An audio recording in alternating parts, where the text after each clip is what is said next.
Hello everybody, welcome back to the United Stand.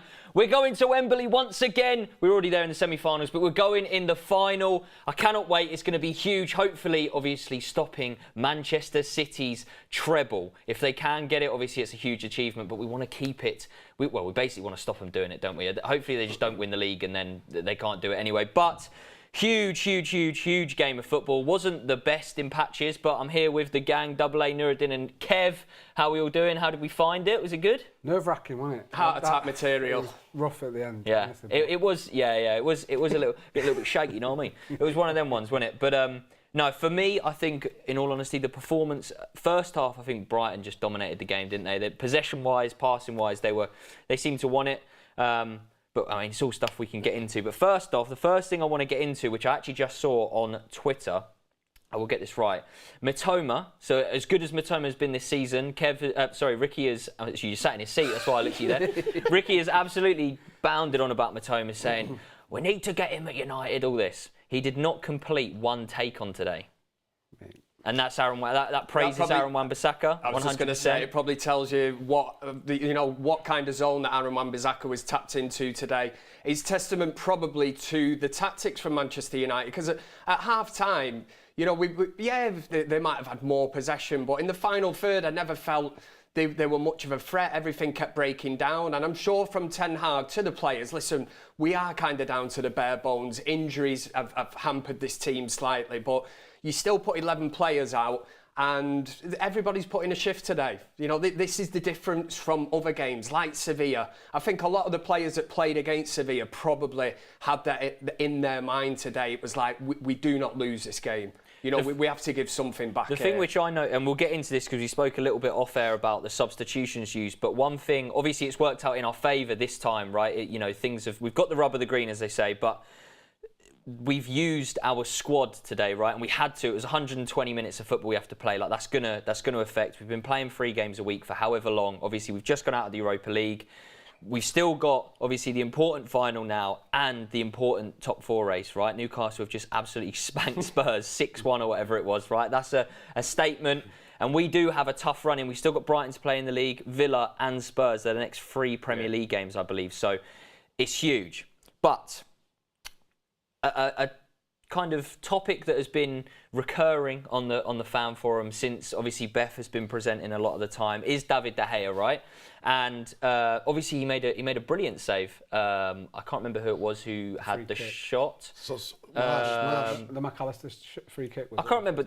Solly Marsh. I think Solly Marsh. Was it Solly Marsh? The left foot one. Yeah, I mean it's almost typical, right? You expect him to make certain saves, and I think there was the free kick. He made it look a lot harder than it needed to be. It was very much a camera save, right? I think even Danny Murphy said, you'd expect him to save that. Well, don't get me started. What a weapon he is, man. I can't believe I've had to listen to him for how long. How can you have Manchester United and you got a Scouser doing the commentary? I'm sorry, mate. You can't. Disgraceful. Honestly, disgraceful. Yeah, disgraceful. Some of the little one-liners that he was trying to pull off, and you could just tell everyone was just a bit like probably listening.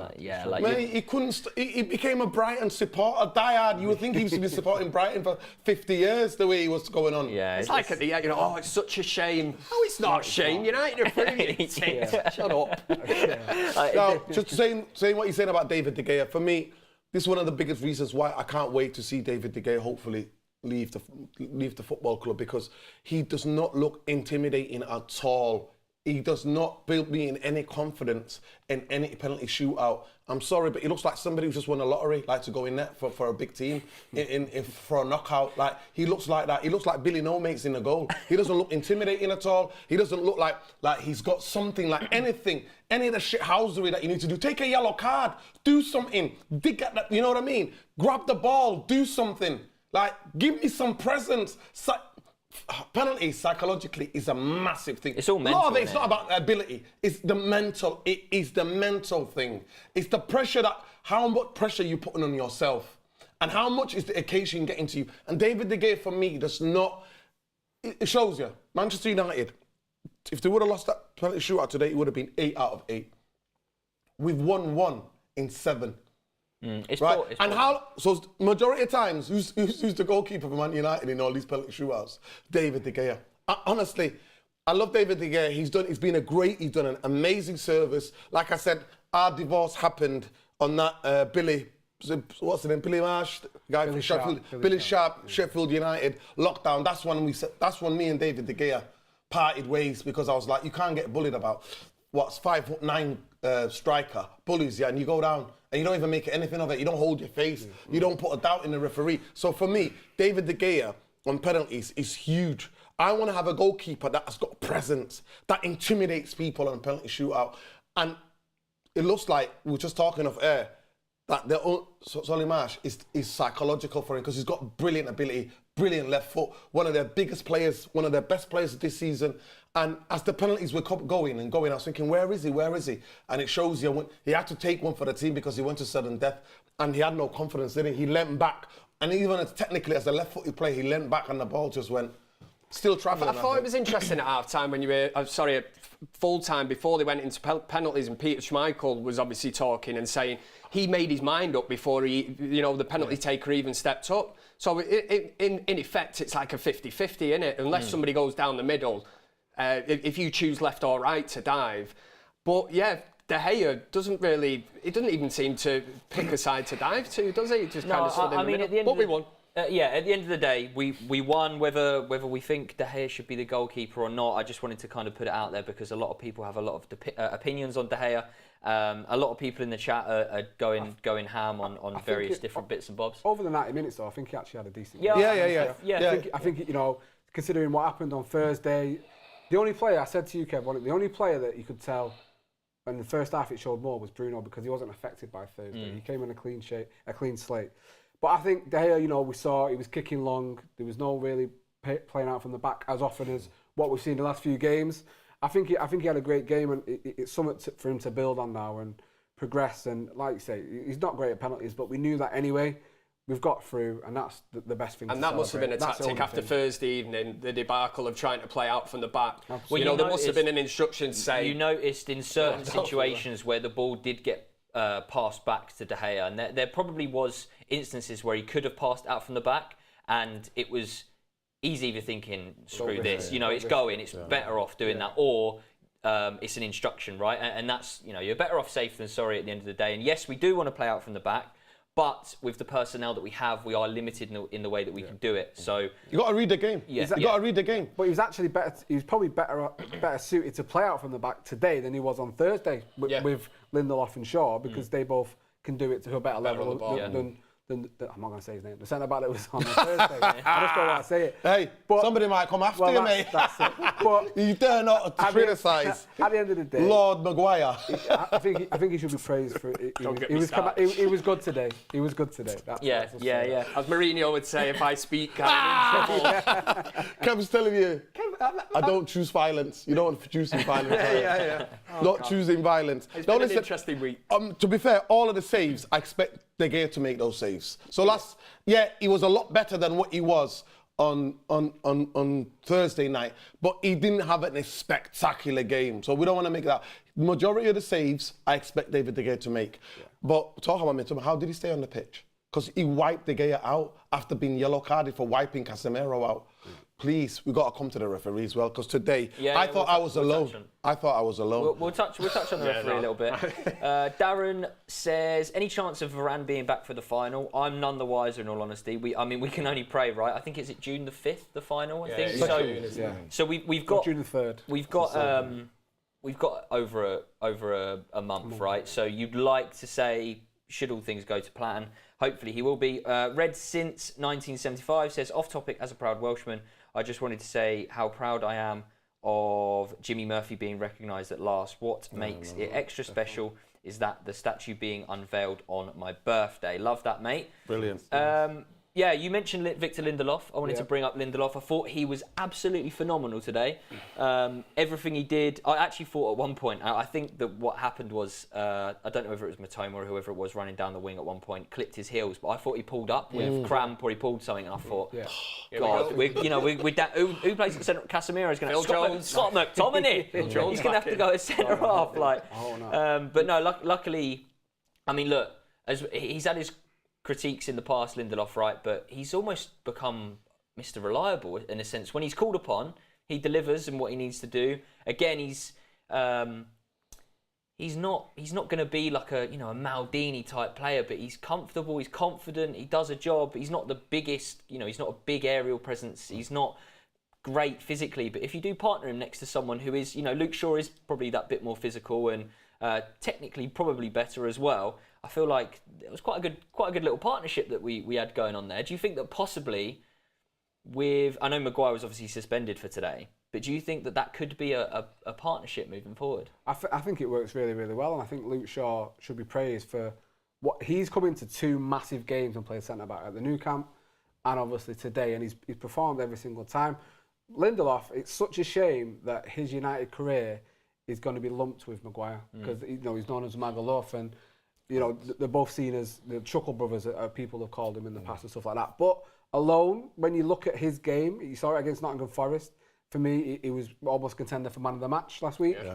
I think he's been absolutely brilliant, and he's shown under Ten Hag he's got the capabilities to be a great, maybe not starting centre back forward, but definitely third choice. And again, today he's played with another centre back and played well in a game that was really tight and really difficult. And after Thursday, again, another player that could have played within themselves and not really shown his full capabilities and potential, and he did that massively today.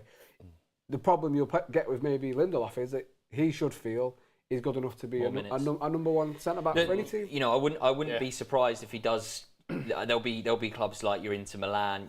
Those where defending it's a little bit different out in Italy, isn't it? It's less physical. It's more, what did they say out there? It's just the art of defending, isn't it? It's very not as intense and quick, is it? No. Yeah, and I mean, comparison. Not that he doesn't.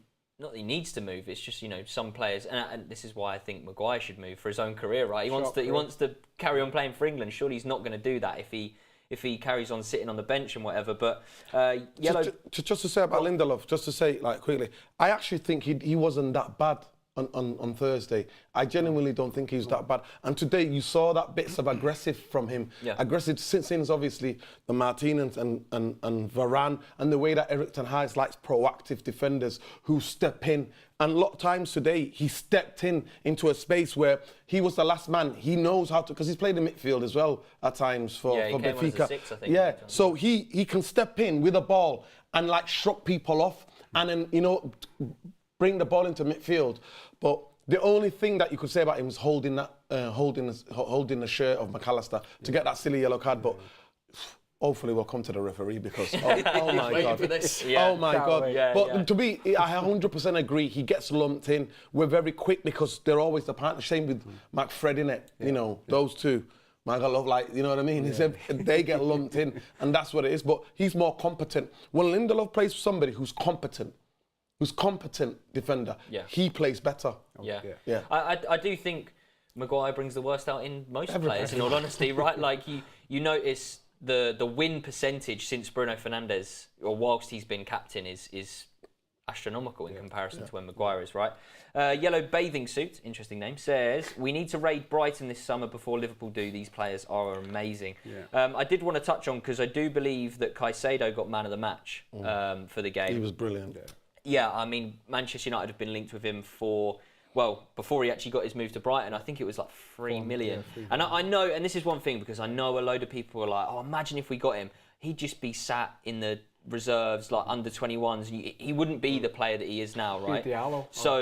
But how come it's an aspect of our recruitment, though, that we never sign players and loan them out? Yeah. Loan them out to other clubs so that we could have bought him, loaned them out to Brighton. Yeah. Do you know what I'm saying? Or loan them out in another league. He's still up. City do that. City do that. Yeah, that's what I mean. We don't. Chelsea, how many times Chelsea used to do that? Chelsea did that for 20-something players at one point, all around Europe. We don't have the proactiveness to sign a player and then go, right, this guy is going to be absolutely mustard. We need to get him. And even if you do loan him, you don't loan him to, no disrespect, Shrewsbury Town or something. You loan him to a Premier League club, get the minutes, guaranteed minutes, and he's shown what he can do. And there's a reason that he will go in the summer for upwards of 70, 80 million, whether that is United, whether that's Arsenal, you know, they were obviously linked to him, putting a bid. Whether that's, you know, Chelsea, these guys have got stupid money to throw around. City, and this Liverpool, is where it comes to, Charlie. You look at a club like Brighton, you look at the rise of them over the last, 10 years. Look at the way that club's run in comparison to Manchester United. Yeah. You know, from top to bottom, they lost Potter, you know, who was supposed to be the best thing since sliced bread at the time, ripping up trees, doing well. Fair enough, he obviously felt his managerial career, he could not give up the opportunity to go and manage Chelsea. It did not work out. It won't work out for other managers there because it's an absolute circus of a club. But yeah, he will regret it. But Brighton, the recruitment, and you know, in comparison to Manchester United, what we've had to deal with over the years has been insane. They lose Trossard. No bother. You know, we've got somebody else to come in and replace him. They've got an identity. Kukurea, wasn't he their player of the season? He got voted their player of the season. To me, it shows people, if you're coming to Manchester, 30th of April, the Villa game, protest starts around 10, 11 o'clock, City Centre, Glazers out. That's all I got to say. Because you can never imagine, like, the ownership Brighton have, how much detail. They play the same football all the way to, like, for under 14. They play the same way. They use analytics, they use the massive scouting network to get the players that need. Of course, we could say, when you put on a Man United shirt, it weighs heavy. It's when you're a player coming from something. But that's why I'm like, wasn't it like, didn't a lot of teams sign players and then send them to somewhere like Shakhtar Donetsk or something like that? Like, do you know what I mean? Like all of these different clubs where you just loan them. Like, you loan them, let them develop. If they're good enough, they come and play for your club. But Brighton, spot on 100%. And it's not just Brighton, it's many other teams who have a way smaller budget than Manchester United and who can find the picks. It used to be Leicester. Leicester, Mahrez can't pay. Mahrez was like 500 grand or something like that. Kante was ridiculous. But it's like it is with Brighton, and all credit to them. I thought they did play well today, and they thoroughly deserve to be where they are in the league title at the minute, league title in the league table. But it is like they get rid of a player and it's almost like they just have one to slip straight into it. It's testament to the scouting network and, like I say, the structure of that club that they're able just to replace players like that. It's crazy. But Kev, it's not even that deep. They've got owners who care, who've got a plan, who've got an absolute, like, they have this tunnel visioned. How can we compete with these big clubs? How can we find the gems? Let's find the gems. We get them, we coach them, we sell them on. We find the next gems. It comes from the top. Fish rots from the head. Like, United fans, please wake up. Please wake up. If these vultures are going to stay, this cannot happen. It cannot happen. It's untenable. Another 10 years of them. We're not getting anywhere. I'm telling you. I don't want to go on that route, but honestly, it's just so frustrating because I'm like, the name Manchester United means something. It means something globally. We're like this, we're plateauing. That's why workers in January. Are you kidding me? Like, Sabitzer on loan. We couldn't even sign the guy that he wanted. He went to Liverpool, innit? For 36. Man United couldn't get 30 to sign a player for 30 something. Workhorse, Igalo. These are what I class as Glazeronomics. These are just typical. You're not getting any money. Dip into the loan market and try and bring somebody in. We don't want to go too deep in. We are in a final, guys. We'll bring up the energy, bring up the level. I was going to say, as good as Brighton are, and we're praising them, they still can't beat United in a semi-final. Finals it means nothing. It means nothing. Finals aren't for anybody. It means nothing. Alan Kenny says Sanchez conceded all penalties and he's a monster. Addy says Maguire was outstanding today. I mean, he was literally standing outside the pitch. Oh, absolutely brilliant. Man of the match. It on Harry. Be careful what you say about Harry Maguire. That's all I'll say. Past experience. I saw a little bit weird, isn't it? Crazy. But the little I don't want to say negatives, but little gripes, because that is ultimately, and I know a lot of people in the comments will go, we've just made it to a final, right? But we are here to analyse the game. We're here to speak about what my opinions were and then go into obviously what you guys are. So I thought, since Casemiro's been back, I think he's been miles off of what he has shown. Miles off it. I still think he done what he needed to do. I thought he was going to get sent off, I can't lie today. As soon as he got booked, I thought, you're done for, But I thought Eriksen is a little bit of a bystander since he's come back. I feel like he's obviously sound. but I feel like defensively, players run past him. Off the ball, on the ball, it's a little bit worrying, but you know it's good that. I think the injury to Sabitzer that kind of propelled Eriksen back into the team before Erik ten Hag probably wanted to. You know, he would have probably liked to use him a bit sparingly, bring him in for the last 20 minutes of a game, whereas the injury in the warm-up meant that Eriksen more or less had to play. Then against Sevilla, again, you know, he has just come back from an injury, in fairness, I would look and think. I would agree with you. I think the problem we have is that these players are having to be rushed back and play important games immediately, and it goes back to the squad not being strong enough and not being as deep. Which goes back to the owners and how they just destroyed the club. Yeah, don't start that one off. No, I'm just saying it's a knock-on effect. It's all dominoes. Yeah. But you know, it surprises me that people don't think, you know, Gary Neville thinks we don't need a centre midfielder in the summer. Well, it's crazy. We probably need two. Three. Well, if one of them submits, then it's two, isn't it? You know, and I think we really have had to really push all of these players to their absolute limit this season, and for whatever reason. But that's almost a praise to Ten Hag, right? Because he has been able to get something out of certain players that we didn't think he was going to be able to, right? The likes of, you know, Scott McTominay has played, although he isn't what we want, right? Like, I'm quite happy to let him go in the summer. Pure profit, FFP, he's that whole deal, but he has done a job when called upon. Fred has improved. I'm pretty sure he's got the most goal contributions he's ever had in a season so far. Positives. Rashford, his season last season, you look at now, like, even just, although people have mixed opinions on Sancho, but the handling of Sancho, you know, not many other managers would have had the bottle to do that. Just send the kid away almost. I thought he did well when he came on today. Best penalty in the shootout as well. I thought he did well. Did anybody notice that, because in that first 10, 15, 20 minutes, they were basically, Soymash is holding the ball on the left-hand side, obviously they could play wide, and Gross was running at the back of Eriksen, and a couple of times went into the dangerous situations. Towards the end of the game, or the second half, and towards the end of the first half, I noticed that he went up the pitch to press more, Eriksen, so he wasn't that liability. Somebody else was coming and filling the spaces. So definitely, we noticed that he started off shaky, but I thought the traps that we set for him, that was impressive at times. And I thought in the second half, we took control, and I thought Eriksen's passing, but it was just a composure. Bruno, hardly any composure. We got into some brilliant positions today. Anthony, Bruno, Eriksen, and it just didn't come off. But I thought with Martial, obviously, up the pitch, and I know that people think, oh, he didn't play that well or whatever, but his presence there, as soon as he goes off the pitch, we lose it. We lose all sorts of presence, because Rashford is not that type of player. Rashford is not back to goal guy. But I thought we rallied, and I think at the times in the game where that's where we should have scored, because we had the opportunities. I don't know if it was the nerves, because psychologically, all of the criticism, everything that happened, obviously.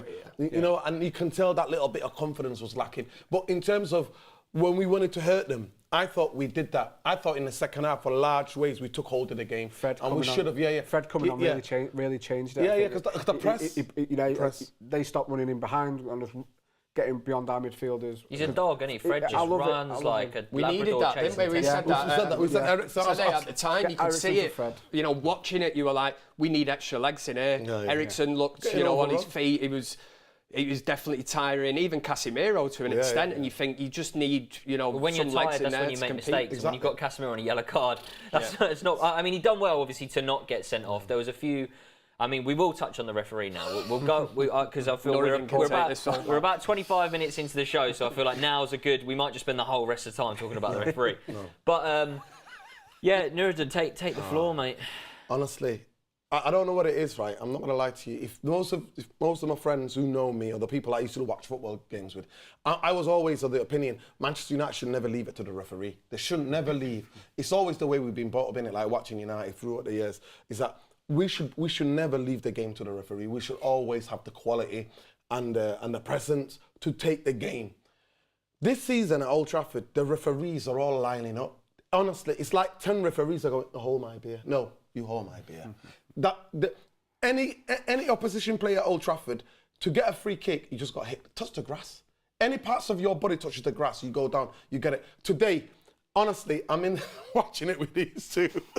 Even from the first half, I'm just like, is it just me? Am I that deluded? Because sometimes you can get away with yourself. Lose you know, yourself with, in the, you can in with the passion because you want your team to win. Like, but I'm like, I'm genuinely, I'm passionate. But I'm not that deluded that I'm imagining. It's where you think all you've of got these your different Renton things. specs on and you're like, have I got them on today or can anybody else see this? And that's not me, genuinely, that's not me, because I'm usually, most who know me, I'm critical of our players. I'm critical of the tactics, I'm critical of the way we play.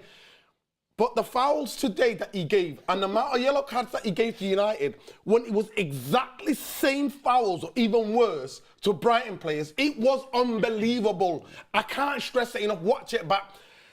Martial comes deep, gets the ball, returns. The guy comes from behind him, whacks him, takes him out. Oh, just to get up a word. Casemiro, one time, went for the ball. Yellow first card. foul, wasn't it? Yeah. Yellow card. Yellow card straight away. Rashford's clear there. That ball gets cut linked. That's a possible red card. No VAR, no close-ups. If it's any United player, hold it here. Hold it here. Close-ups to close-ups. Yeah. We've been there this season. Yeah. And then, at the end, Mitoma, is that his name? The Japanese kid. Mitoma. He goes in, so he gets booked because he's always in the box, stretching for the ball, way late. Catches Casemiro, and I go berserk in the pub because he finally got the yellow card out to show them. He then does it to David De Gea when the ball is way gone. He's so late, it's unbelievable. Nothing. I'm like, Nothing. If that's a United player, that is, the ref, even the commentators are on it, everybody's on it. Oh, that's a second yellow. That is the clearest second yellow you'll see all season. He's nowhere near the ball. The ball is way gone. David De Gea gets there way before. He slides in and catches him right there, high again. And there were so many fouls. Honestly, I've lost count. Bruno. So this is the bit when they had a really fantastic play, right? They went into our box. Diego Dalot tidied it up. It was one-touch football. I don't know if you remember that. One-touch football. Rashford, Martial, back to Bruno. So Bruno's got Martial running beyond him, Rashford running beyond him, and Anthony on the other side. Bam. You know what? Gets fouled. Not a yellow card. I think, who was it? Somebody grabbed Casado. They would have had a break. Somebody stopped Casado. I think it was Luke Shaw. Luke Shaw. Exactly the same thing. Yellow card straight away. I'm like, on what planet? It's exactly the same things. Can I just say something, right? Where we watched this game in the pub, if there would have been a swear box in there and you had to put £1 in each time you swore, Nuruddin would be literally about £5,000 out of pocket. The whole pub would have had a beer on it. No, honestly, I had to ask, tell him, I had to ask him to go, am I being deluded? What you're forgetting though is that the rest are the worst in Europe, like the worst, they're terrible. And we know that they're not fair. It's not United bias, but like you said, we've seen this season, they've been overly harsh on United in most games. I've been on here before, haven't we? What was it, Mariner after, was that the VAR call on Casemiro, the sending off after he got a yellow, then it got upgraded to a red. And it doesn't get any better, United fans. Guess who we've got? That Anthony Muppet. That everybody said is Man United fan because he's from Manchester. So what he does then goes overboard psychologically the other way and then punishes Man United. It's like the Gary Neville arrest, isn't it? Like he is. Honestly, I never want to be talking about referees ever, but I almost like they're picking on Man United. It's almost like this generation of referees are like, oh, Fergie used to intimidate those referees, and Man United might be coming back. It's like. Honestly, I'm not going to lie to you. I think you would call me crazy. It's like they all go out for a beer or whatever and like, United, make sure. But that today was the most blatant. You know what was weird actually is Danny Simpson, obviously used to be a Man United player, won the league with Leicester. Yeah. He actually went on a podcast and it was the year, he was talking about the year that Leicester won the league. And he was saying, I can't remember what game it was, it might have been against Spurs or something like that. And he said that he had a conversation with one of the refs during the game, I want to say. And the ref said something, and don't quote me on this, but said something along the lines of, but I want you guys to win it. It was the ref that went to Dubai. It was like a Clattenburg. Listen, it won't surprise me. It was like Clattenburg. They're human, aren't they? They're human, aren't they? It was And I remember people afterwards are like, wow, like that, you know, you can get someone in serious trouble with them comments. But he actually come out and said, I'm taking it to my lawyers. I'm not letting you get away with that. Yeah, it was. I mean, look, and it is quite clear that the referees, it is like a European thing, isn't it? You know, you see Champions League, Europa League referees, absolutely abysmal. We've had countless times, obviously the Sociedad game, at home, the penalty that they got Martinez. in what world? The recent game where Bruno Fernandes, got yellow card suspended in what world? How? Like you couldn't get out of the way of that. You got a ball rifled at him from 2 yards away. You go to like Australia, you know, where football isn't even their like biggest sport, and you've got these unbelievable videos coming out of them mic'd up, like you know, talking to the players, and it's like. Why can't that not be implemented into our game? Like I genuinely don't see, unless because they think they're untouchable. Yeah, that's the problem with the referees. They think they're above reproach. Like you look at, you know, I'm not advocating what he did, but you know what happened with Robertson and stuff like that, and nothing. He's not even mentioned or talked about, and it gets let off. And I think the referees really need bringing down a peg or two in this country and retraining and showing.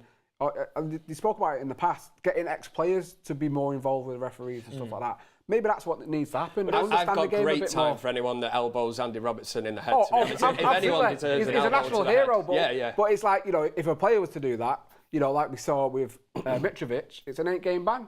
You know, it needs to be back and forth. That was a bit too harsh. Yeah, but today, did you see it today? I think Rashford offside, and then they played on. And one of the Brighton man, I think he was dunked, goes up to the linesman and he goes, referee's assistant, and he goes, "You what the hell you do?" It's like, "You talking to me?" I was like, did he just say, "Are you talking to me?" I'm like, lip reading. It was it's crazy it is because this does. It's so weird, right? But it does stem down the leagues as well. Like I played football yesterday, right? The referee was absolutely awful, and these guys are not upheld to the same standards, obviously, that like Premier League referees are. But refereeing is probably at an all-time low right now in terms of obviously it's from grassroots, really. You know, at that level, there's no respect. Yeah, no, there's nothing whatsoever. And there was even actually a recent video that went viral. I think it was a French referee that was mic'd up again and speaking. And it was like it's so good to see because it is just that context and knowing and understanding like. It's having them accountable for their actions. Not everyone, you know, we sit here and we go. We know the rules of football, right? The rules are always changing to some degree. VAR is always changing. Handball rules are always changing. And again, it does, I guess, it's how you interpret that rule as well, right? Yeah. So they will get taught, but how Andre Mariner interprets rule 1.A of handball might be different to, you know, someone else. Yeah. So having that context and feedback to, even if it was like released 2 days after the game, so then you have that relay of like this was given for this reason. All right, you don't agree with it, but that's why it was given. Like, you know, it does give you almost like clarification, I guess, rather than just being like you saw that clip double about standards. The French referee, I saw that clip that was trending on social media. He's literally like just saying to them, "Listen, one more and you've given me no choice, but you're gonna have to go." He's speaking to them and he's having a bit of laugh with them. You know what I mean? There's certain referees like. You know they were really good because they've got that personable like energy or that personality to be able to manage games, to be able to say to play, "Listen, this is enough." So they communicate. You don't have to be a robot, right? But it's just like, just be fair, just be even-handed in the way you're refereeing. Just to be even-handed. You can't have one rule for one team or person and not comes down to consistency, doesn't it? We've spoke about this so many times, and that is the thing that drives you mad. Same with VAR, innit? You know, it's there to be used, but you see one call getting given, you know, a red card for a two-footed lunge. Then the same day, you know, the next game at 5:30 or whatever it is, a similar lunge and nothing. There was one at Chelsea.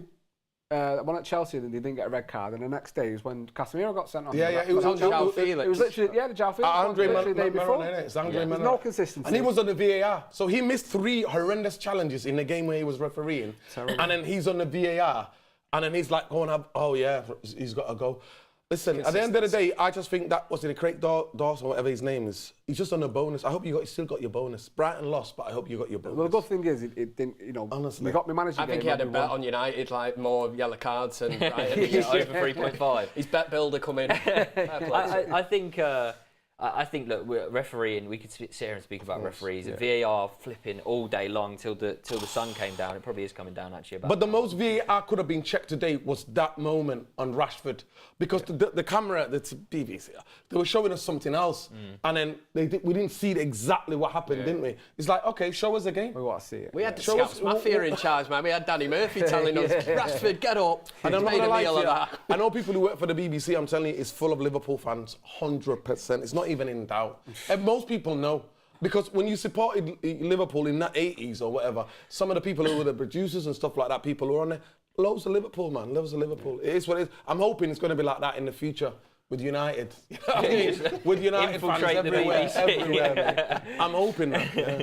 But anyway, it is, none of us have mentioned it, it is the first ever Manchester Derby FA Cup final. And I'm not going to lie to you. I was saving it. I was saving it. No, carry on. But I just think there's something to that. And everybody's like, oh, we're going to get smashed there on this and that. I don't know. I just got this weird feeling. It's a one-off game. You never know. No, that is it. That gives you hope. If you want a chance of beating City, it's a one-off game, isn't it? Where it's shit or bust. You know what I mean? I was going to say, well, it's going to be a neutral venue, obviously, in Wembley, but obviously United will have more fans there than them. The good thing is now, hopefully, this sparks us again now. We get back, we've got 8 games in the league to try and get this form back up before we meet them in the final. And like you say, one-off game, we've beat them already. We know we can beat them if we have the right game plan, right personnel. I'm worried about Bruno, though.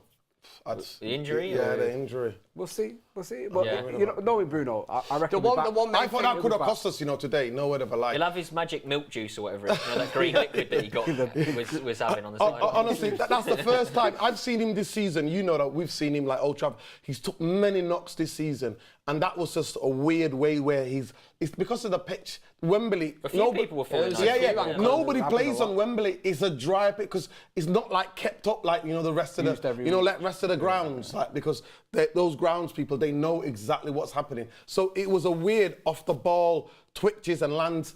But I'm just worried about him because honestly, he looks so good. We look so good with him in midfield. Yeah. We look so different. Just having that leadership, the first 5 or 10 minutes. Screaming. He was the only one that screams at people and shouts at people. It's everything that we missed. So I just don't know when talking about. I really hope that he's available for the Spurs game. I really hope that he's okay. I would be sad to see him maybe just sit that one out and come back on the Sunday. But I genuinely think, I'm not going to lie to you, I think this Man United put it to bed. If we beat Spurs, we put it to bed. Done, yeah. Well, we've got a game in hand on them, as well, yeah. right? So Spurs at Spurs. It's funny that because we've got to go to Brighton. Look, we've got Villa coming. Villa are on fire at home. We've got to go to Brighton as well. Chelsea as well, have we got? Chelsea at home. That should have been today, wasn't it? That's been rearranged.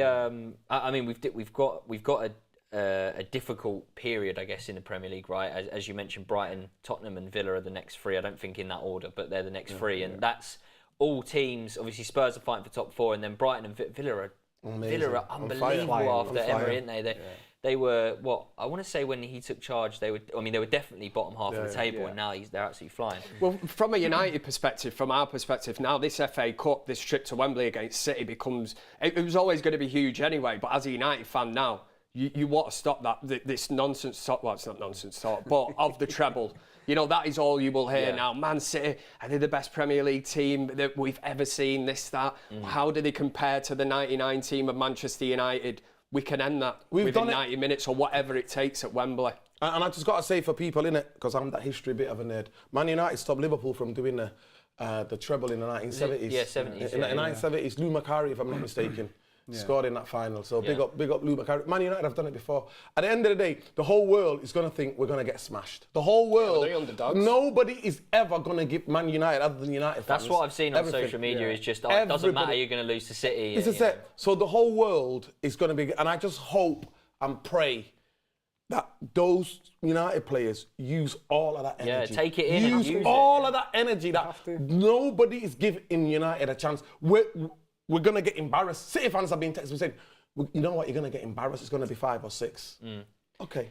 We shall see. Yeah, it very much is that. Paul D. shall see. Paul D says Pellistri should be getting more minutes. If Maguire plays, he'll be sent off with the one-side referee. Webster should have been off 2 yellow. Webster, should have got sent off. Yeah. Webster. Well, I mean, Brighton are pretty good defensively, aren't they? But they're quite a physical side. You know, Duncan Webster they're clever. They're clever big, in what they clever do. and dark arts of it. But absolutely. yeah, as you alluded to, obviously the first Manchester derby in the old FA Cup final, huge game. It's a free hit, in all honesty. We touched on it there in the sense of it's just no one is expecting us to win, right? Literally no one. I've seen on social media, again, I've had messages already from Arsenal fans, from Liverpool fans, Chelsea fans. You know, it doesn't matter. You're going to lose. Like, you know, you got to the final, but no one remembers the loser of it, right?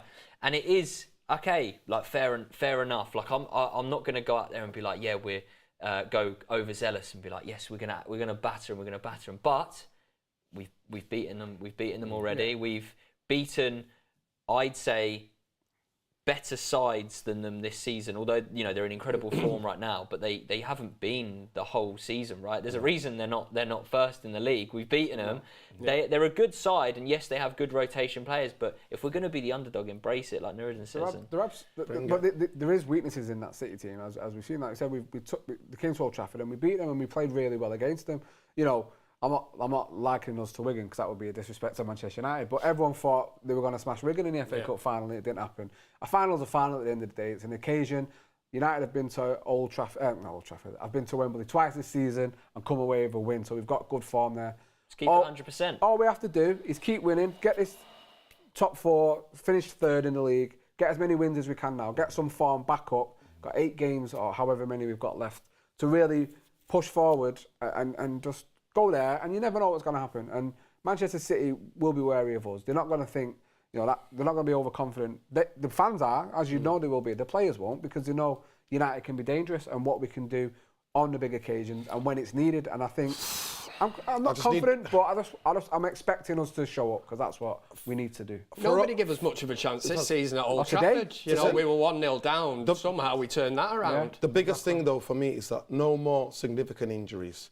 Garnacho, fingers crossed, back. Varane back. We don't just want Varane back for the final. We want him back 3 games in, so at least he's got a couple of games still under his belt. No more significant injury. And for players to stand up now, like, to me, the nerves are going to be the same. It was in 96 with Cantona. You know what I mean? It could be one of those games, like those type of games where it's just a derby game. And at the end of the day, somebody is going to go down in folklore history. You know what I mean? For Manchester United, because like I said, United player, eh? No, it's going to be a United player. It is, but it's like who just think about, because nobody is expect. And you know what? For a final, Man United to be so underdogs, it's going to be one of the weirdest things where Man United are underdogs. Underdogs. We're building up to it. You're going to know every stat about City, everything about Haaland, everything about this, everything about that, and it's a game. The good thing today as well is, we can see after what was a horrendous night on Thursday, this team has got some dog and some fight in them. You know, they're underdogs today. Are the United underdogs to Brighton? I think as well, what's a good stat is the 7 or 8 times we've lost this season, we've always won the game after, which is good, right? And although we didn't win it in the 90 or 120 minutes, we still won the game. We still showed that we could win the game. And this is one thing, I've just got Arsenal's fixture list up here, and I don't mean to kind of stir the pot, but I did see something on social media is, obviously I don't want to say it, maybe the wheels are slightly falling off for Arsenal at the minute, right? They're you know, it's still technically in their hands picking up a point at Southampton, right? If they go and get a result against City, right, then, it's not gonna happen, is it? But, you know, I'm looking at their fixtures. They got City. I mean, Chelsea's, it's a derby. They got Chelsea. They got Newcastle, and they got Brighton still to play. Is there a world, chaps, that say they you know, they pick up a possible 4 points out of this, I mean, screw it. Say they lose every single one. you know, we're what? How many points behind them right now? I don't know if we have got a game in hand, but is there? Wow, is this what you're looking at here? Why not? Why not? Why not? Why not? If the wheels are going to fall off for Arsenal, they might as well come off at once, and then they just collapse. I think they already are. Trains derailed. Yeah. Well, we just hop over and jump in. I mean, let's dream. We can always dream, can't we, Charlie? Oh, that would be a season, though. You're dreaming a bit more than us today, mate. Wow. But, that would be a season and a half. The thing I've said long about this title race is, and Arsenal fans, I've seen Arsenal fans tweeting before their game against Brentford at home that they'd won the league. This is it now, boys. We've done it. Look what's happened. This City team can just produce these runs, and they've not had one all season, and they're having it now, and they're in it superb form. So I can't see Arsenal winning Wednesday. We don't want to talk about these for too long, but listen, all United can do is win the games that are in front of them. So keep winning. It's nice now that we don't have any other interruptions. It's all Premier League now till the final. So. Imagine that for a first season. If Ten Hag was, we've already got the Carabao Cup. Imagine he won the FA Cup and finished second in the league. The guy would be getting a knighthood. It would be Sir Ten Hag, Sir Eric Ten Hag. That would be incredible. But even just touching on obviously the FA Cup, which is the competition that we're discussing today because we've won. If Ten Hag did win that and we finished top 4, 2 trophies and a top 4 finish in his first season. Outstanding. That is outstanding. With the start of this season, it was, for me as a United fan, it was about consolidating top 4. We move on into the next transfer window. Just some progress. More players. A top 4 finish. Yeah. Not in my wildest dreams would I have thought we're winning the Carabao Cup and we've now got a final against Manchester City to play. But once we're in it, once we've seen how we performed, it's like the expectation just goes up. Of course. It's just the levels of that's like when we beat Man City. It was all about top 4 this year. And then when we beat them, we can win the league. And we just and then it's like just calm. It was on for a quad. Weren't we? That's the same for any team, right? I'm sure that Newcastle fans would hands up say at the start of the season they did not think they were going to be in a position that they are right now. No. But expectations change. So now if they were to slip out top 4, you would be disappointed, right? Because you've been in amongst it for so long. Yeah. Same as us, we've been in amongst it for so long that if you do drop out, it's then, we didn't expect it, but it's a long 38-game season. We've been in it for... Exactly. And that's where it comes with expectations. I guarantee, I know for a fact anyway, because they did a poll on it, but the majority of Newcastle fans before the Carabao Cup final said that they would have took the Carabao Cup final and finished outside the top 4 before that game. I mean, whereas us, we might go get Europe anyway, whether it's But the thing, going back to the Arsenal thing, I'm not going to lie to you. There are, if Man United did what you did, what you said, the scenario that you put out there into the universe, if that was to happen, manifested. Listen, you know what? There are certain Arsenal fans that I would be seriously worried about, that I would have to do health checks on. Because the way they've been this season is, I've not seen Arsenal fans the way. It's like 20 years. I'm like, where have you been? Where have you been for the past 20 years? What made me laugh? What made me laugh, obviously, recently, again, it was an Arsenal thing, the mascot thing that kind of went viral. How Man United posted on Twitter about making the mascot's day and all the players going along and high-fiving them. It's just like little digs here and there, and it's just like, that was a bad call. Whoever decided to press the button and put that out on social media. The thing is, that must have been cleared by probably like 2 or 3 people, right? You have got to wonder. Super chat from Roshike Douglas, cool name. We got to stop the three-peat and treble in the same season. The thing is about the treble with City for me is you can never take away that we've done it. Do you know what I mean? We did it first. Yes, because the thing is, which people have got to remember, yes, it will be horrific if they do it, right? But another team will do it at some point. There will come a time. It might not be in our lifetime. What's it been now? 30. 99, wasn't it? Yeah, 24 years. Yeah, so.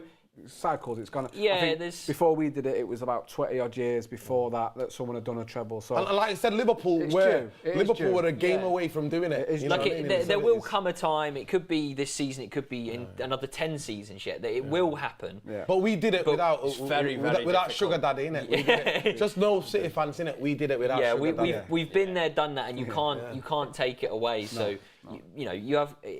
if it happens, It won't be as good as could ours be either. flipping. It won't be as good as ours. Nah, Brighton those doing 12 it. days are the happiest 12 days as being a United Yeah, fan. it's mate. amazing. You know what? I rerun it now and again.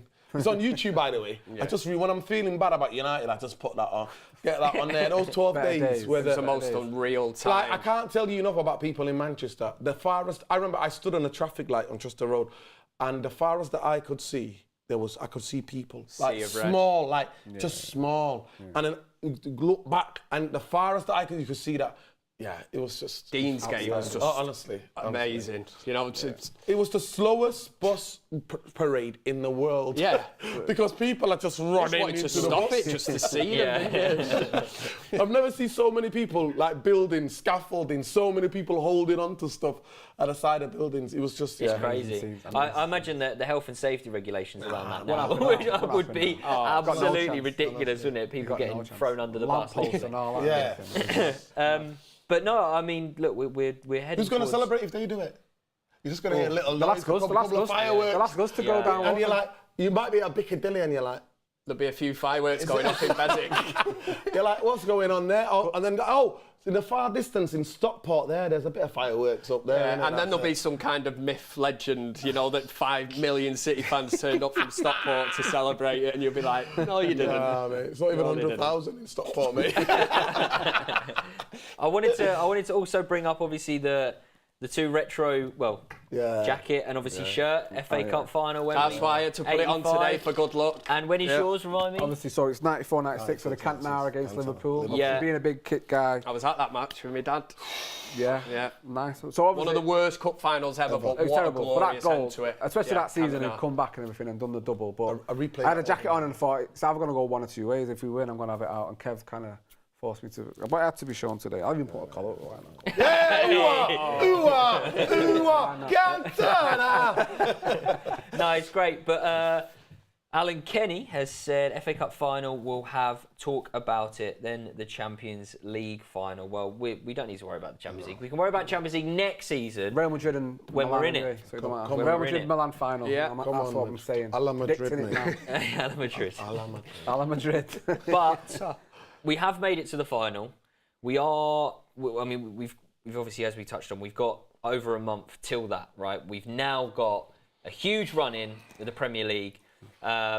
We are playing, next game is Thursday night, I believe. Is it Spurs? Spurs, yeah. So again, huge game. Hopefully, I mean, mathematically, obviously not, but hopefully if we do get a result, that will near enough hopefully secure. Because actually I saw I think it does. I think it does. I saw 6 points with a game in hand. So if we win, it's 9 points. I think that's just too much. I saw I think it was after obviously Spurs lost and a big chart came up and it was Opta data and it had the league table and it had I think a percentage of the teams, I think it must have been top 10 to finish in the top 4, and obviously Arsenal and City were 100%.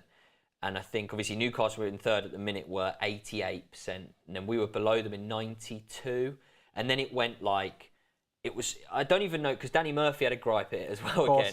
He went, I don't really know how they work this out or whatever, and it was like, well, stats, mate. Like, you know, whether you agree with it or not, like, Opta's like, you know, a huge stats-based thing. Like, and he was like, it changes all the time, and the presenter went, well, yeah, it changes game by result. Like, you know, like, get Oh my God.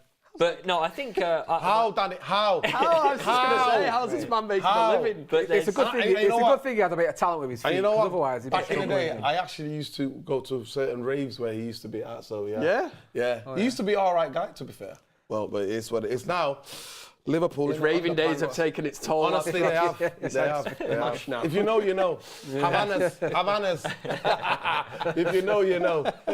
I wanna bring it back to because this is a good talking point actually. Aaron Wan-Bissaka, obviously, Dalot has been moved. Obviously with the injury issues, Dalot's been kind of moved over to left back. He played there 2 or 3 times now, right left back. Aaron Wan-Bissaka has been phenomenal. 97% of the time that he's been playing. I think there's one time where he lost the man back post, obviously, and I think we got found out for it, and obviously got criticised for it. But other than that, he's been absolutely phenomenal. And to come from a place in terms of performance-wise, he was out of the team, injured. Whether he actually was injured, if he was, then fair enough. But absolutely had no right getting into the team, right? And now he has shown that, in all honesty, a lot of people, and especially a lot of people in these in the chat, would prefer keeping him over Dalot. Absolutely. I think that's where we're at the minute. I would, yeah. That is hard work and coaching, proper coaching. Because he actually, there was quotes that came out recently where he said like he's more than happy at the club, and there's almost a way you could interpret it in the sense that Ten Hag could have had a word with him and gone, look, if you put it in for me for this amount of time and you show that you're good enough, I'll let you go in the summer. Do you know what I mean? There could have been conversations Works like both that. ways, doesn't it? Because you never know. No. Yeah. But with the likes of Dalot getting a new contract and we're being heavily linked to Frimpong, one of them has got to go, right? And I don't think so. Do you not I think the more I see it, and I think I mentioned it last forum, the more I think about it, I think potentially Dalot may stay over on the left. Shaw comes in as a Cancelo type. Yeah, Shaw comes in as a centre back. Maguire goes, and we just get Frimpong in, and then it's them 4 centre backs. Apparently, Fran Martinez, Lindelof, and Shaw. Dalot and Malassa, and then Frimpong. On the other hand, because Shaw won't be the starting centre back, right? So then you'd say, well, Shaw does start left back. So then Dalot misses out. So you know. But it's going to be so many games in it in the Champions League, and we're going to pick up injuries and all that.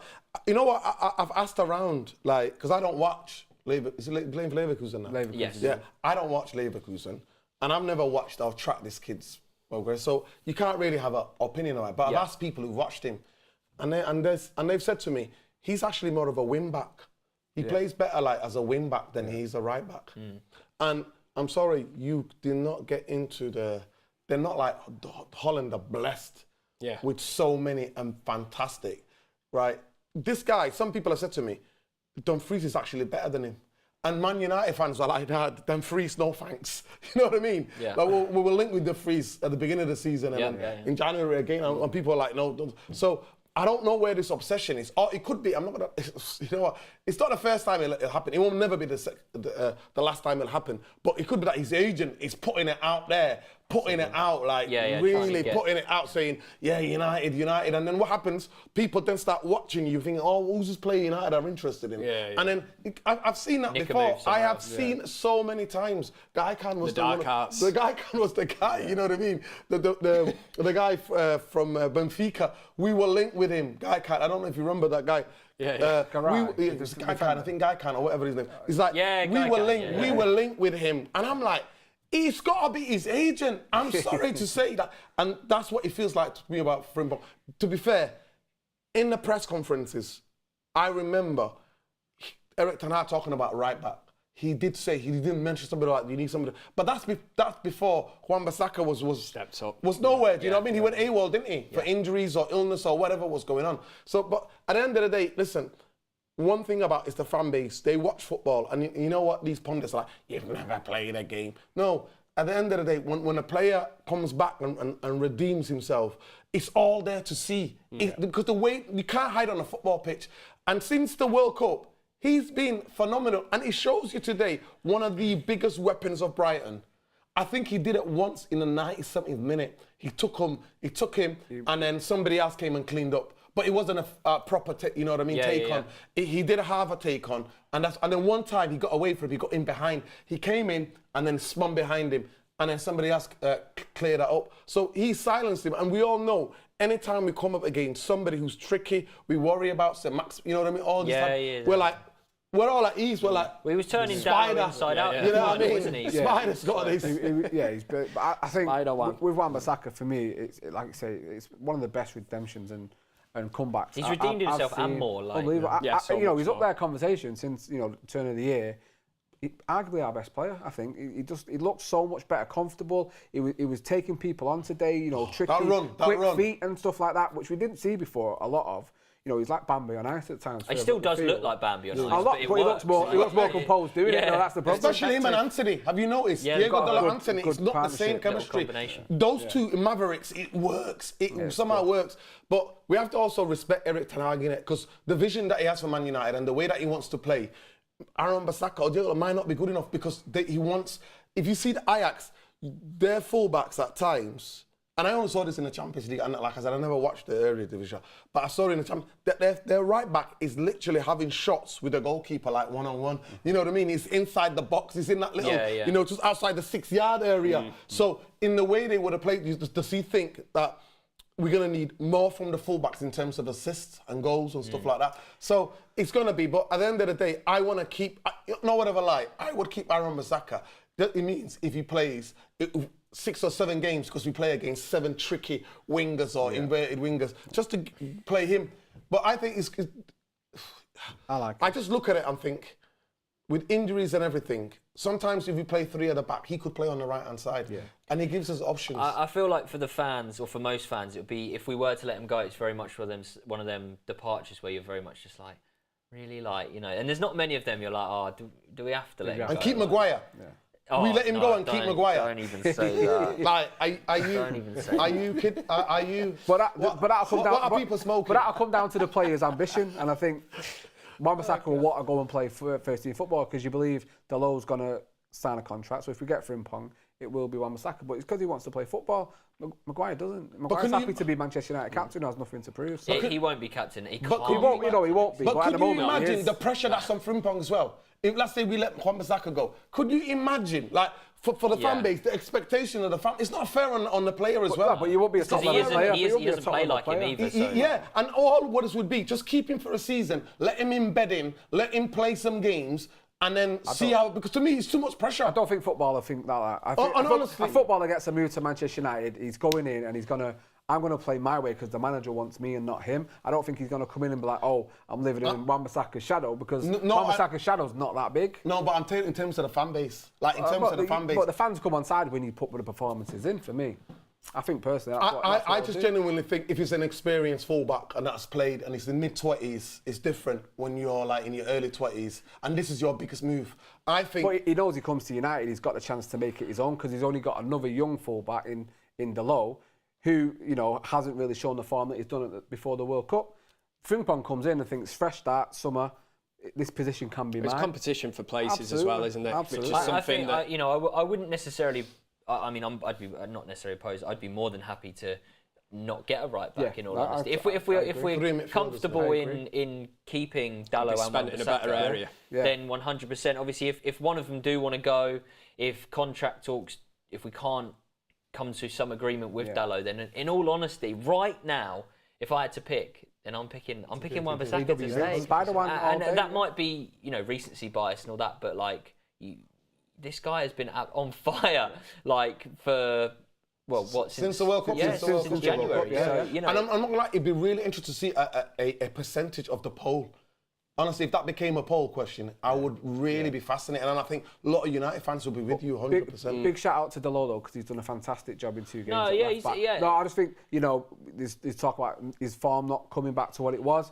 He looks better, actually. He looks better on the left hand side. That's why I think he's an option there. I think he's an option there. He looks better since Faz had that little pep talk with him outside Old Trafford. A lot of people had something to say about that, didn't they? But that passive-aggressive tap on the shoulder back to him, I love that. I love that. Alan Kenny said that wrong. FA Cup final will be talked about more than the Champions League final. Right, gotcha. Wow. Right, that's the hour, guys. We'll just do a quick score prediction, obviously, for the game against Spurs. Kev, what are you thinking? Oh, God, Thursday night. Go anyway.